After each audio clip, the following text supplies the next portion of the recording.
I think there are many similarities between the art of Southeast Asia and Latin America, ranging from, I think, the experience of colonialism over 2 to 3 centuries, but also in terms of how artists across both regions set out to reclaim their place within the story of modern art.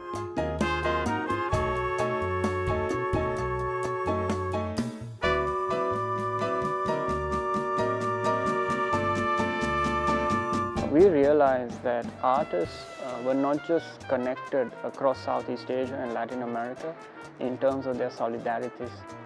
They were also connected very much at the visual level and in their concerns that they drove. One really beautiful example is of the Mexican artist Frida Kahlo. And there is this incredible self-portrait of hers. And in this self-portrait, she is seated and she's wearing a very particular dress, which kind of references pre-Columbian techniques of making and also attire and fashion and design.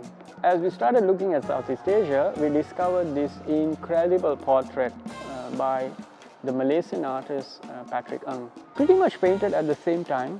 Patrick Ng too is seated within a kind of a Malaysian or Malayan landscape at the time in batik attire with very particular designs which are visible on the painting. Again, kind of thinking about himself existing partly as man, partly as woman, but also sometimes just imagining a new possible landscape. And this kind of affinity between Frida and Patrick was an incredible one, and so in the exhibition you can walk in and you can assess and look at both paintings alongside each other.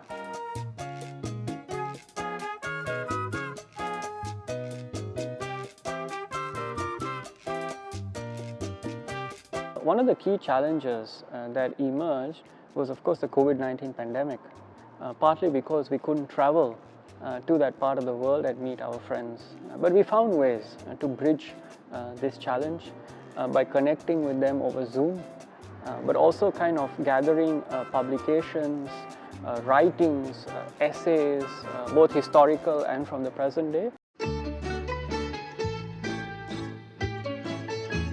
How do you bring works from Latin America all the way from a different part of the world over here? What are the stopovers? What are the logistics involved? What are the insurances that are required? What are the crates? How do we make these crates as they move across such long distances?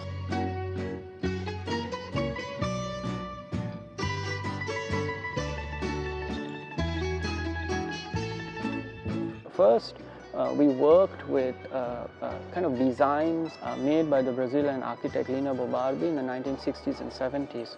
And Lina was essentially interested in presenting painting in non-conventional ways.